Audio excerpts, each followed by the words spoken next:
Bom, como que eu posso começar a história desse ano de 2020, né? Um ano tão atípico em nossas vidas.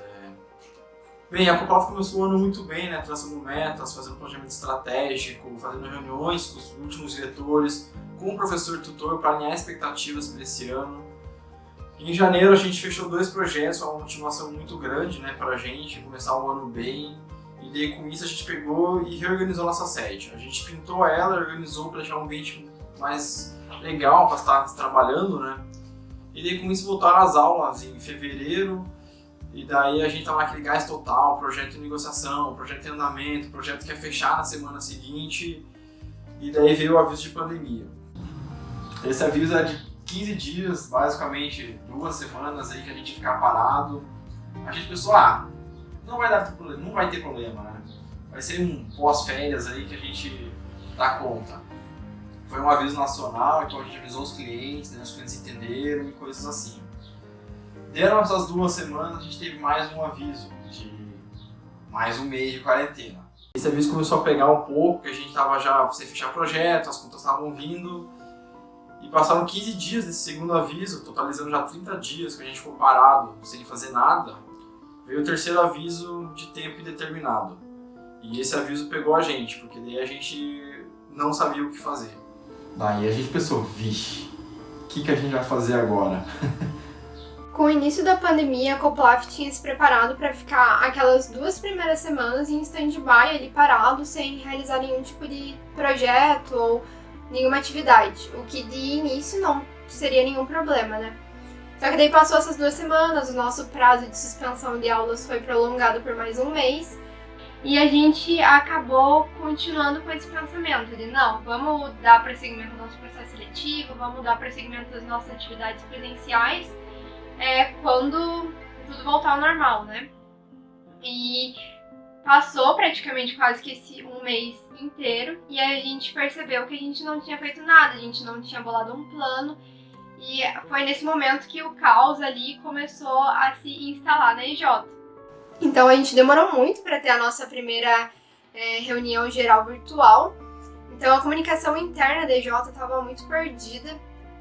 E como estava tudo pausado, a gente não estava recebendo dinheiro de nenhum projeto, de nenhuma atividade, só que as contas continuavam vindo para a gente pagar. Então, a gente já não tinha começado o ano com projetos muito de orçamentos grandes, então o nosso caixa estava pequeno. E foi nesse momento que a gente percebeu que a EJ estava respirando por aparelhos e a gente estava com muito medo dela fechar, porque era um risco real. Então, estava um caos ali dentro, a gente não estava sabendo se comunicar, a empresa podia fechar, e a gente estava, meu Deus, o que iremos fazer se isso vier a acontecer, né? Então, acredito que o principal motivo, né, desse perigo foi a pandemia, porque muitas pessoas foram demitidas, então elas não tinham condições de pagar o projeto que elas queriam realizar. Então, teve contratos nossos nessa época que foram cancelados, a maioria das nossas negociações também foram encerradas. Então, a gente estava ali caminhando para o fundo do poço, literalmente. Bom, quando a gente estava no fundo desse poço, a gente começou a ter umas capacitações com os membros do núcleo, para a gente conseguir organizar a casa e não fazer desse ano ser um ano totalmente perdido. Então, o que foi a nossa ideia inicial, a faísca que começou a gerar nossos bons frutos, foi a gente focar na reestruturação da empresa. Para começar a fazer isso, a gente investiu muito em benches com outras EJs de florestal que estavam passando pelas mesmas dificuldades que a gente, e isso foi muito produtivo nesse aspecto, de conseguir benches, conversar com as pessoas e pegar ideias do que eles estavam fazendo. E a principal forma que eles estavam utilizando esse tempo, que estavam sem projetos, é focar na reestruturação interna da empresa. E foi isso que a gente fez. A gente começou a revisar nossos protocolos e processos que a gente tinha que melhorar, principalmente comunicação interna, e começou a mexer neles. E era muita coisa para se fazer. Então a gente organizou do jeito que a gente conseguiu e começamos a focar nessa reestruturação interna da empresa, focando em tanto de processos internos das próprias diretorias, até na nossa própria negociação e prospecção com clientes, que a gente precisava se adaptar para esse novo meio que a gente estava inserido. Quando a gente estava no meio dessa reestruturação de todos os processos que a gente estava mexendo, a gente percebeu uma coisa. Já estamos no meio do ano e falta gente para trabalhar, porque tem muita coisa para arrumar e falta gente. E se caso desse certo a nossa reestruturação, e deu, a gente ia voltar com projetos, porque iam chegar novos projetos dessas prospecções que a gente estava fazendo, dessas estruturações, e a gente precisava de gente. A gente começou a ver que as outras EJs ainda estavam continuaram os seus processos seletivos de forma remota. Até então isso não era uma possibilidade pra gente, só que começou a ser.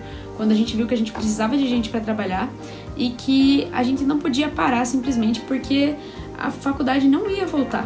Então a gente investiu muito na nossa divulgação e íamos nos preparar para realizar esse processo seletivo remoto, que ia ser uma coisa nova para todo mundo. Apesar das atividades da Coplaf terem voltado um pouco anteriormente, consequentemente disso, teve um aumento na quantidade de negociações, projetos e visitas a campo. E isso foi uma necessidade que a gente conseguiu suprir com o processo seletivo, porque o processo seletivo nos ajudou em 2 âmbitos. Tinha mais gente para executar essas tarefas e também as pessoas novas que entraram dentro da empresa deram um gás nas pessoas que já estavam. Então, assim, a gente conseguiu fazer todas as nossas atividades e conseguir voltar totalmente ao nosso normal.